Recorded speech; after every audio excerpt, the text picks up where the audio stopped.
Today we are going to be going over the Hindu and Muslim conflict in contemporary Kashmir.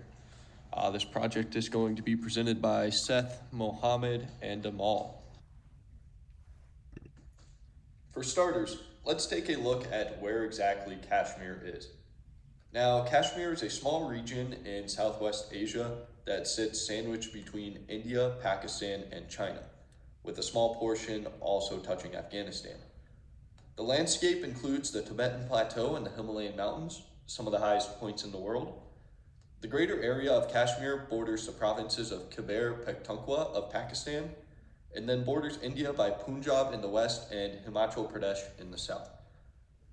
In the east are the Chinese regions of Xinjiang and Tibet.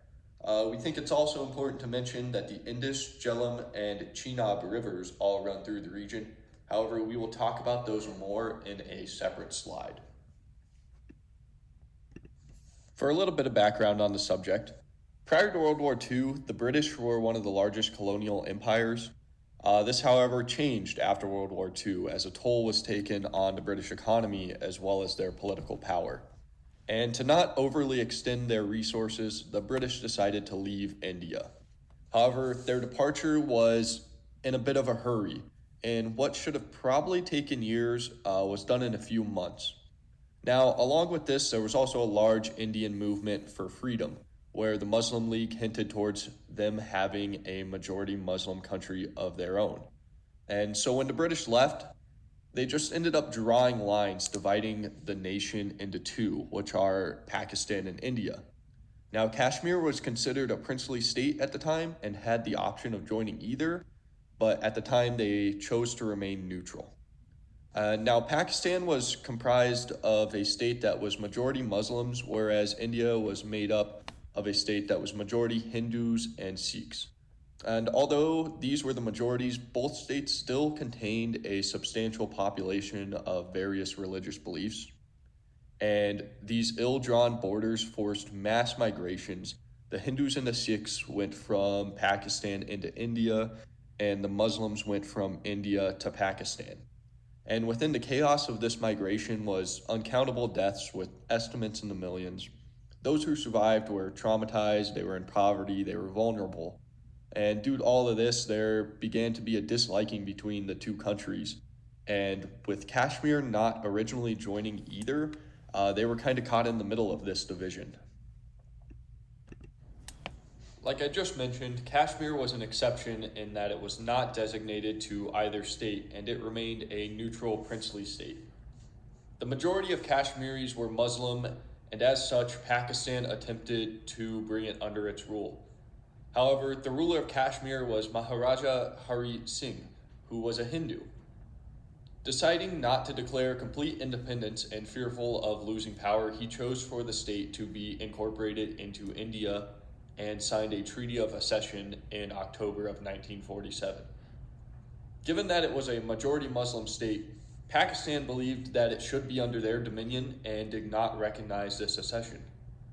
This resulted in growing tensions, which eventually led to war.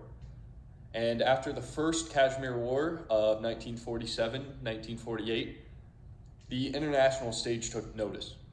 The United Nations urged the countries to cease fire and proposed a solution. They proposed a plebiscite to be held for the Kashmiris to decide on the government that they preferred, but this was never held. Since the initial war, tensions have continued to rise, resulting in 3 additional wars that have been fought between the two since 1948. The most notable being the Indo-Pakistan War of 1971 that resulted in the separation of East Pakistan to what is now known as Bangladesh today. India and Pakistan have also been in an arms race, which they are still in today. Similar to the Cold War between Soviet Russia and the US, even attempting to peacock their military prowess by testing nukes out in the 1990s. Now, Kashmir has been one of the most militarized zones in the world, and recently this has intensified. Since the Kashmir dispute, Pakistan has been reportedly funding, or at the very least facilitating, guerrilla-style fighters to carry out attacks on India, resulting in many civilian casualties. Some might term it Islamic terrorism, but this is a dangerous and unjust term, as such individuals use decontextualized verses of the Quran to justify their actions.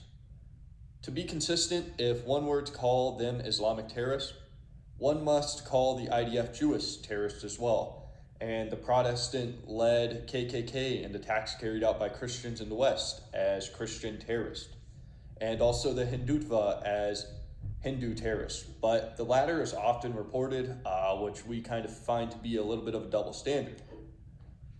Now, the Kashmiris are stuck in between the feud between these two giants of the subcontinent. And as a response, some of them have also taken up guerrilla-style warfare in the forms of suicide bombings and other terrorist-type attacks. They consider themselves the Azadis, or freedom fighters, who would like the streets to be free from Indian and Pakistani forces, and their families and homes safe from attacks, and the freedom to choose the government of their liking. Now, these fighters are usually young and helpless. They have possibly lost their family to the conflict, and they commonly turn to groups that radicalize them, such as the Jaish-e-Muhammad. One such attack in February of 2019 on an Indian Army convoy resulted in 44 casualties.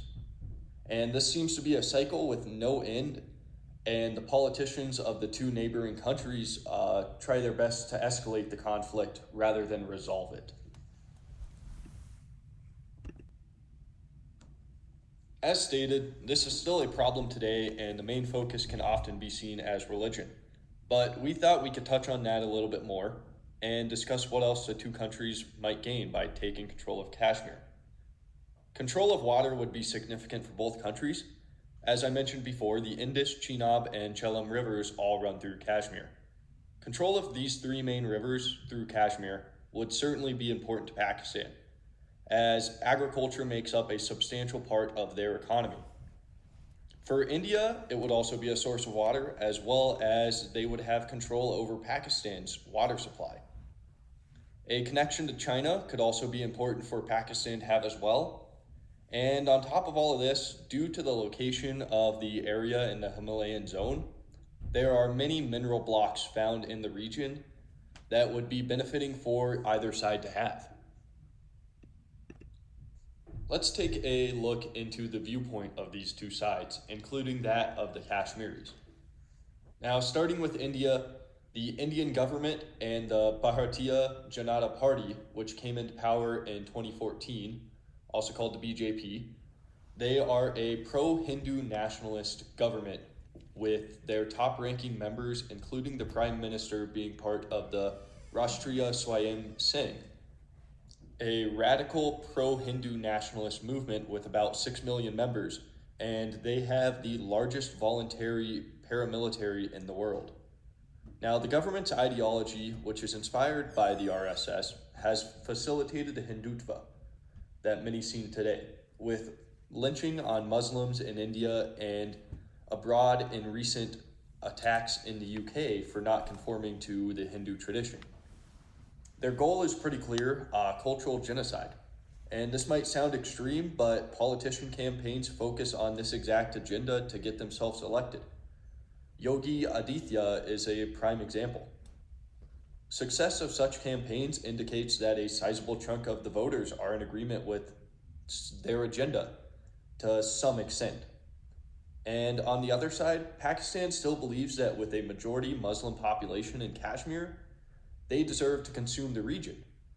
However, they are still not free from unjustly using religion to further their own interest either. As mentioned previously, they have been reported to fund guerrilla-style warfare to commit attacks on India and Hindus. And as for the Kashmiris, they just want to have their own say in the matter. From their viewpoint, they're thinking, hey, why don't we have a say in this matter? After all, they're the people living in the region, and they will still be the citizens living there, whether the area was to completely join Pakistan or India. Countless talks have been held between the two to reach a solution, but no resolution has ever been agreed upon. This was a geopolitical issue from the beginning, but as politicians do, they capitalize on the trauma to cultivate hatred between the two nations utilizing common differentiating factors between the two. It is unclear whether the British anticipated such division based on religious differences, but Pakistan and India haven't done much to narrow the divisions and instead have fueled it.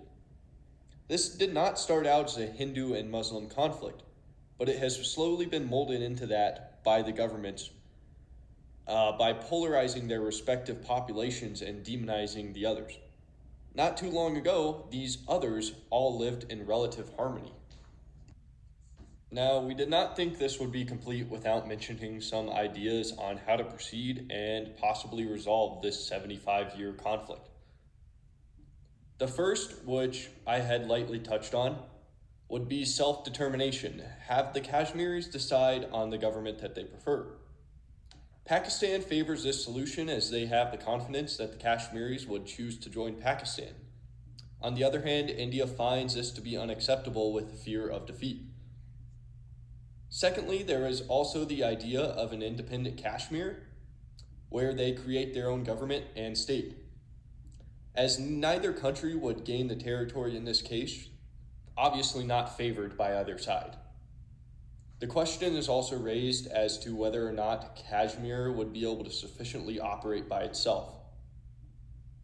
And lastly, the idea of joint guaranteed autonomy, which would be similar to that of Andorra, which is a princely state in Europe that Spain and France had long fought over. This approach would leave Kashmir independent from the two countries with its own constitution. However, it would still depend on India and Pakistan for security and funding. This is something that would be pretty much only possible if the two countries were to get along one day. And last but not least, Amal has a friend that is from and grew up in Kashmir. He was kind enough to send us a clip discussing the subject and a possible solution in his eyes. Give me one moment and I will play that clip for you guys. Told me about this project that he was doing. And so hello, my friend told me about this project that he was doing, and it was about Kashmir. And I, being someone who's been born and brought up in Kashmir, he asked me to say a few words about the problem and its possible resolution according to me. So if we talk about the present state of Jammu and Kashmir, it has become a UT, a union territory. A union territory is a region which is controlled by the central government directly by assigning some officials and bureaucrats who run the place. The problem with that system is that a bureaucrat who comes here does not belong to the state, and therefore it is very difficult for him to understand the magnitude of the problem or the magnitude of the way people are angry at their government, which again causes a lot of problem because people do not have political representatives. So I believe a possible resolution to this problem is setting up a political and a democratic process through which people can appoint their leaders who in turn will, represent them at the level they need to be represented at.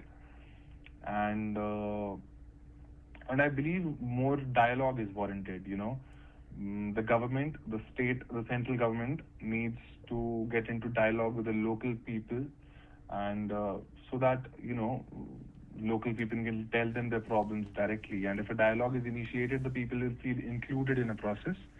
And that will, at the end of the day, make a difference.